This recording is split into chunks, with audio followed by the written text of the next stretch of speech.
Hello friends, இன்றைக்கி நம்ம வீடியோவில் ரொம்பவே மொறுமொறுன்னு முறுக்கு எப்படி செய்யுதுன்னு பார்க்கலாம் வாங்க. 1.5 கிலோ அளவுக்கு பச்சரிசி, 300 கிராம் அளவுக்கு உளுந்து, 1/4 கிலோ அளவுக்கு உடச்ச கடலை, இது எல்லாத்தையுமே மாவாக நம்ம ரெடி பண்ணி வச்சுருக்கோம். இப்போ ஒரு அகலமான பாத்திரத்தில் பட்டர் அப்படின்னா வனஸ்பதி சேர்த்துக்கலாம். கூடவே உப்பு, சோடா உப்பு, மிளகாய்த்தூள், எள் இது எல்லாத்தையுமே போட்டு நல்லா கலந்துட்டு நம்ம அரைச்சி வச்சுருக்க முறுக்கு மாவை போட்டு நல்லா கலந்து விட்டுக்கலாம். கலந்துட்டு கொஞ்சம் கொஞ்சமாக தண்ணியை தெளித்து பிசைஞ்சிக்கலாம். உங்களுக்கு வேணும்னா தேங்காய் பால் கூட சேர்த்து நல்லா பிசைஞ்சிக்கலாம்.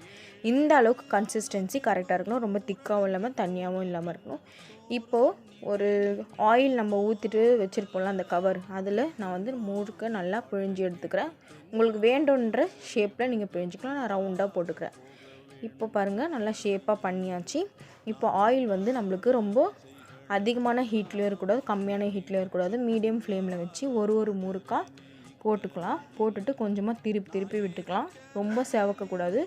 ஓரளவுக்கு கோல்டன் ப்ரௌன் ஆகியிருக்கணும். அப்போ தான் வந்து கரெக்டாக வெந்திருக்குன்னு அர்த்தம்.